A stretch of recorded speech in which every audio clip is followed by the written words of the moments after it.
എന്റെ ജീവിതത്തിൽ ആദ്യമായിട്ടാ ഞാൻ ഇങ്ങനെ സംഭവം കാണുന്നത്. ധൈര്യം ഉണ്ടെങ്കിൽ ഇറങ്ങി വാടാ, ഇല്ലെങ്കിൽ ഞാൻ അങ്ങോട്ട് വരാടാ. ഇതല്ല, ഇതിനപ്പുറം ചാടി കടന്നവനാണ് ഈ കെ ജോസ്. നീറ്റ് നെറ്റ് ക്രമക്കേടുകളിൽ പ്രതിഷേധം തുടരുകയാണ്. അത് തെമ്മാടിത്തരമല്ലേ? അതങ്ങനെ വിടാൻ പറ്റുമോ ബ്രദർ?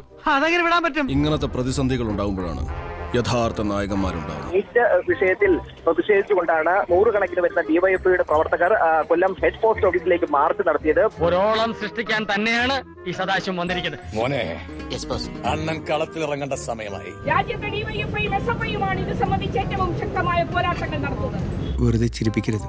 എല്ലാ കാലത്തും വിദ്യാർത്ഥികൾക്കൊപ്പവും യുവജനങ്ങൾക്കൊപ്പവും നിൽക്കുന്ന ഡിവൈഎഫ്ഐയും എസ്എഫ്ഐയും ഏറ്റവും ശക്തമായ പോരാട്ടങ്ങളുമായി മുമ്പോട്ട് പോകുന്നു. അത്രയും വേണോ?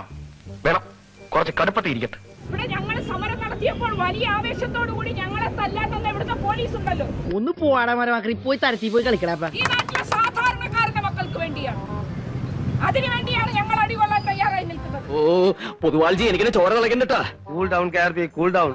അതിനുവേണ്ടിയാണ് പ്രതിഷേധം സംഘടിപ്പിക്കുന്നത്. അയ്യോ, എന്നിട്ട് എന്ത് പറ്റി? കേന്ദ്ര ഗവൺമെന്റിന്റെ ഒത്താശ നിന്നുകൊണ്ട് ഡിവൈഎഫ്ഐയുടെ പ്രക്ഷുബ്ധമായ ഈ സമര യൗവനത്തെ ലാത്തി ഉപയോഗിച്ച് അടിച്ചു തകർക്കാനാണ് ശ്രമിക്കുന്നതെങ്കിൽ എവിടെ ഇതൊരു നടക്കി പോണ ലക്ഷണില്ല.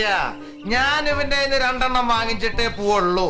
പ്രിയപ്പെട്ട പോലീസുകാരാ, നിങ്ങളുടെ മക്കൾക്ക് വേണ്ടി കൂടിയാണ് ഞങ്ങൾ ഡിവൈഎഫ്ഐ ഈ സമരം നടത്തുന്നത്.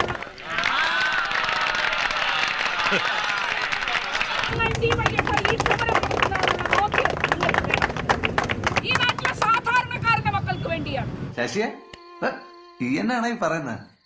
ഒരു കള്ളൻ കുറെ നുണ പറയാനും നീയൊക്കെ അത് കേട്ട് വായും പൊളിച്ച് നിൽക്കാൻ. എല്ലാവർക്കും സന്തോഷമായല്ലോ? എനിക്ക് സന്തോഷമായി. എല്ലാവർക്കും തിരിഞ്ഞു പോവാം. ഇനിയും ഞാനിവിടെ നിന്ന് ഡയലോഗ് പറഞ്ഞാൽ കരഞ്ഞു പോകും. ഉസ്മാനെ രക്ഷപ്പെട്ടോ.